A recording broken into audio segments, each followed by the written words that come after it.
마태복음 11장에서 수많은 기적을 보고도 사람들이 회개하지 않는 이유는 기대가 달랐기 때문이다라고 말씀하셨습니다. 예수님의 기대와 사람들의 기대가 달랐기 때문이다. 예수님은 힘없고 연약하고 소외된 자들이 예수로 인해 다시 힘을 얻고 소망을 가지고 치유되고 회복되는 것을 기대하시는데 저들의 기대는 달랐죠. 예수님은 예수님의 멍에를 메고 예수님께 배우기를 원하셨습니다. 주님께서 멍에 십자가를 지신 것처럼 우리 역시 자신의 십자가를 지고 주님 가신 고난의 길을 가기 원하십니다. 그때야 비로소 주님이 주시는 참된 평안과 쉼을 누릴 수 있기 때문이죠. 수고하고 무거운 짐진 자들아 다 내게로 오라. 내가 너희를 쉬게 하리라. 그런데 바리새인과 서기관들은 십자가에 관심이 없습니다. 자신들의 생각, 신념, 고집에만 확고했죠. 그러다 보니 예수님의 말씀이 들어올 틈이 없습니다. 이것을 안식일에 손 마른 사람이 치유되고 귀신 들려 눈 멀고 말 못하는 사람이 고침을 받았을 때 분명하게 알 수 있습니다. 눈앞에서 병든 자들이 고침을 받고 묶인 자들이 노임 받는 것을 보고 기뻐하고 즐거워하기보다는 오히려 예수님께 시비를 걸었고 예수님을 어떻게 죽일까 의논하였습니다. 그 이유는요, 예수님의 기대와 그들의 기대가 다르기 때문입니다. 성도 여러분, 저들은 오직 자기 자신에게만 관심이 있습니다.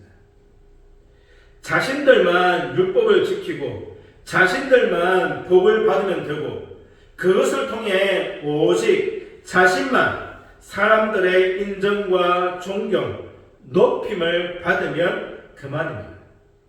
그리고 그 수단이 율법이었습니다. 그래서 사람들의 눈에 보이도록 외식하는 것입니다. 그런데 예수님이 안식일에 해서는 안 되는 일을 하는 등 율법을 무너뜨리는 행동을 하니까 용납이 되지 않는 것이죠. 자신들은 율법을 그 도구로 해서 자신들 높이는데 자신들을 나타내는 도구로 사용하는데 예수님께서는 전혀 다른 모습을 보이니까 용납이 되지 않는 것입니다. 하지만 성도 여러분 아시는 것처럼 예수님은 율법을 폐한 것이 아닙니다. 율법을 없앨 것이 아니죠.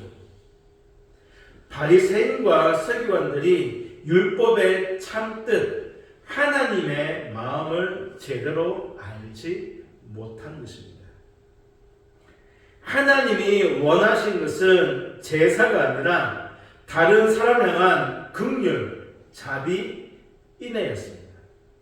그래서 그들에게 보여줄 표적은 요나의 표적, 즉 십자가와 부활 밖에는 없는 것입니다. 성도 여러분, 누가 내 가족이냐? 누가 내 가족이냐? 하나님의 가족이 되는 것은 혈통, 아브라함의 후손이라는 혈연에 있는 것이 아닙니다. 단지 교회를 출입하고 직분을 받았다고 해서 모두 하나님의 가족은 아닙니다. 오직 아버지의 뜻대로 행하는 것입니다. 아버지의 뜻대로 행하는 것의 시작은 시선입니다. 시선. 아버지가 바라보는 곳에 나의 시선, 눈길이 있는 것입니다. 예수님의 기대에 나의 시선이, 나의 마음이 고정되는 것입니다. 성도 여러분, 주님이 지워주시는 멍에를 메어야 합니다. 즉, 나의 십자가를 지고 주님 가신 고난의 길을 가는 것입니다. 그 고난의 길을 마지막까지 걸어가서 하나님이 주시는 참된 안식과 평안을 누리는 주님의 참된 가족이 되어야 할 줄로 믿습니다. 사랑하는 성도 여러분, 많은 기적과 많은 이적 앞에서 그들의 시선이, 그들의 기대가 예수님과 달랐기에 논쟁하고 또 논쟁했습니다. 그들에 대해서 예수님이 말씀하십니다. 누가 내 가족이냐? 아버지 뜻대로 행하는 자가 내 가족이다. 아버지 뜻대로, 아버지 마음에 있는 곳에 나의 시선과 나의 마음에 있는 곳이 나의 가족이다. 사랑하는 성도 여러분, 아버지 뜻대로 행함으로 하나님 아버지의 그 마음에 있는 곳에 나의 시선이, 나의 마음이 있으므로 예수님의 참된 가족 되어지는 저와 여러분, 우리 모두가 되어지기를 주의 이름으로 축복합니다. 기도하시겠습니다. 하나님, 그들의 생각과 그들의 전통으로 예수님께 논쟁하고 또 논쟁했던 바리새인과 서기관들, 유대인들을 보게 되었습니다. 그들의 시선에는, 그들의 마음에는 하나님의 마음이 전혀 없음을 보게 되었습니다. 누가 내 가족이냐? 누가 내 가족이냐? 아버지 뜻대로 행하는 자가 나의 가족이다 라고 분명하게 말씀하고 있습니다. 아버지 하나님, 이 말씀을 꼭 마음에 새기면서 주의 뜻이 무엇인지, 내게 맡겨주신 그 멍에가 무엇인지를 기억하며 주님과 함께 그 멍에를 메고 끝까지 이 길을 갈 수 있는 은혜 내리워 주옵소서. 아버지 하나님, 연약하고 부족하여서 사람들을 의식하기도 하고 또는 아버지 하나님 마음 가운데 여러 가지 죄악들이 들어올 때가 있습니다. 그때마다 아버지 하나님 깨닫게 해주시고 오직 주님이 지워주신 그 멍에만 바라보고 주님이 주실 안식과 평안과 쉼만 바라보고 나갈 수 있는 귀한 믿음의 삶을 살 수 있도록 우리 가운데 함께하여 주옵소서. 아버지 하나님, 땅끝별 교회 성도님들 한 분 한 분 다 기억하여 주셔서 있는 그곳에서 주님의 마음을 알게끔 도와주시고 있는 그곳에서 주님의 마음이 있는 곳에 우리의 시선이 머물 수 있는 귀한 은혜 내려주시고 또 아버지 하나님, 가정과 직장과 하신 모든 일들 가운데 항상 함께 하셔서 주 안에서 복되고 형통하게 하여 주옵소서. 아프신 분이 있습니다. 연약하신 분들이 있습니다. 한 분 한 분 다 기억해 주셔서 강건케 하시고 깨끗하게 채워주시고 일으켜 주셔서 함께 교회에서 주의 날을 꿈꾸며 주의 날을 위해서 달려갈 수 있도록 주께서 함께하여 주옵소서. 예수님의 이름으로 기도하옵나이다. 아멘.